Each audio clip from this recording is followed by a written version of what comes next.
आषाढ़ शुक्ल एकादशी व्रत कथा समस्त पापों का नाश करती है। पद्मा एकादशी।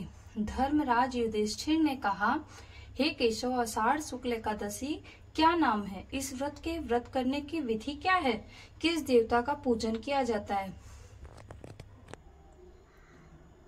श्री कृष्ण कहने लगे, हे युधिष्ठिर, जिस कथा को ब्रह्मा जी ने नारद जी से कहा था वही मैं तुमसे कहता हूँ। एक समय नारद जी महाराज ने ब्रह्मा जी से यही प्रश्न किया था।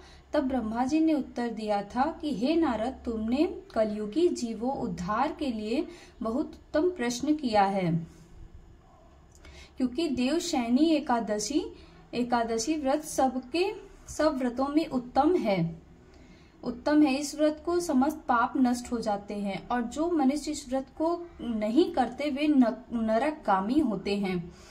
हरिशयनी एकादशी 5 दिवसीय उत्सव शुरुआत है। देवशयनी एकादशी जानिए व्रत सही। इस व्रत करने से भगवान विष्णु प्रसन्न होते हैं। इस एकादशी का नाम पद्मा है। अब मैं तुमसे एक पौराणिक कथा कहता हूँ, तुम मन लगाकर सुनो। सूर्य वंशम में माधाता नामक एक चक्रवर्ती राजा हुआ है, जो सत्यवादी और महान प्रतापी है। वह अपनी प्रजा का पुत्र की भांति पालन किया करता था। उसकी सारी प्रजा धन धान्य से भरपूर और सुखी थी। उसके राज्य में कभी अकाल नहीं पड़ता था।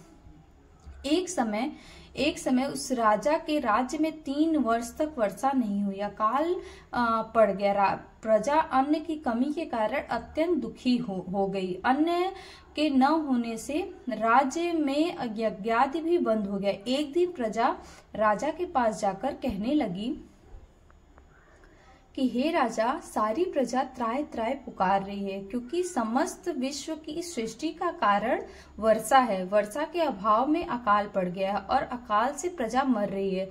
इसलिए हे राजन, कोई ऐसा उपाय बताओ जिससे प्रजा का कष्ट दूर हो।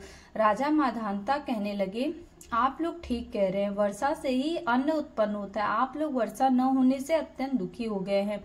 मैं आप लोगों के दुखों को समझता हूँ। ऐसा कहकर राजा कुछ सेना साथ लेकर वन की तरफ चल दिए। वह अनेक ऋषियों के आश्रम में भ्रमण करता हुआ अंत में ब्रह्मा जी के अंगारिक ऋषि के आश्रम में पहुंचा। वहां राजा ने घोड़े से उतरकर अंगिरा ऋषि को प्रणाम किया। मुनि ने राजा को आशीर्वाद देकर कुशल क्षेम के पश्चात उनसे आश्रम में आने का कारण पूछा। राजा ने हाथ जोड़कर विनती भाव से कहा कि हे भगवान, सब प्रकार से धर्म पालन करने पर भी मेरे राज्य में अकाल पड़ गया है। इससे प्रजा अत्यंत दुखी है। राजा के पापों के प्रभाव से ही प्रजा को कष्ट होता है।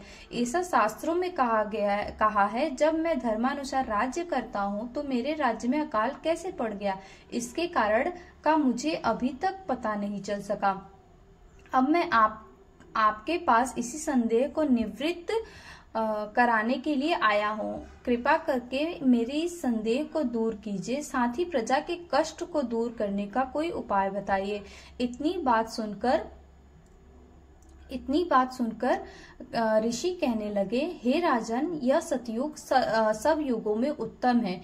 इसमें धर्म को चारों चरण सम्मिलित है, अर्थात इस युग में धर्म की सबसे अधिक उन्नति है। लोग ब्रह्मा की उपासना करते हैं। केवल ब्राह्मणों को ही वेद पढ़ने का अधिकार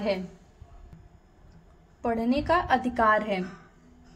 ब्राह्मण ही तपस्या करने का अधिकार रख सकते हैं, परंतु आपके राज्य में एक शूद्र तपस्या कर रहा है। इसी दोष के कारण आपके राज्य में वर्षा नहीं हो रही। इसलिए यदि आप प्रजा का भला चाहते हैं तो उस शूद्र का वध कर दो। इस पर राजा कहने लगे कि महाराज, मैं निरपराध हूँ। तपस्या करने वाले शूद्र को किस तरह मार सकता हूँ? आप इस दोष से छूटने का कोई दूसरा उपाय बताएं। तब ऋषि कहने लगे, हे राजन, यदि तुम अन्य उपाय जानना चाहते हो तो सुनो। आषाढ़ मास के शुक्ल पक्ष की पद्मा नाम की एकादशी का विधि पूर्वक व्रत। तब ऋषि कहने लगे, हे राजन, तुम अन्य उपाय जानना आषाढ़ मास के शुक्ल पक्ष की पद्मा नाम की एकादशी विधि पूर्वक व्रत करो। व्रत के प्रभाव से तुम्हारे राज्य में वर्षा होगी, प्रजा सुख प्राप्ति करेगी, क्योंकि एकादशी व्रत सब सिद्धियों को देने वाला है और समस्त उपद्रवों को नाश करने वाला है। इस एकादशी व्रत तुम प्रजा सेवक मंत्रियों साथ सहित करो। मुनि के इस वचन को सुनकर राजा ने अपने नगर को वापस आ गया और उसे विधि पूर्वक पद्मा एकादशी व्रत किया।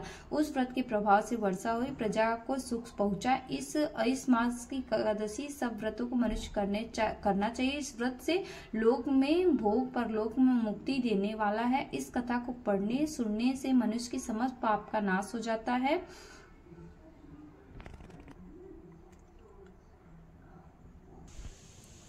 आषाढ़ मास के शुक्ल पक्ष एकादशी को देवशयनी एकादशी भी कहा जाता है। इसी एकादशी से चातुर्मास आरंभ माना जाता है। इस अवधि में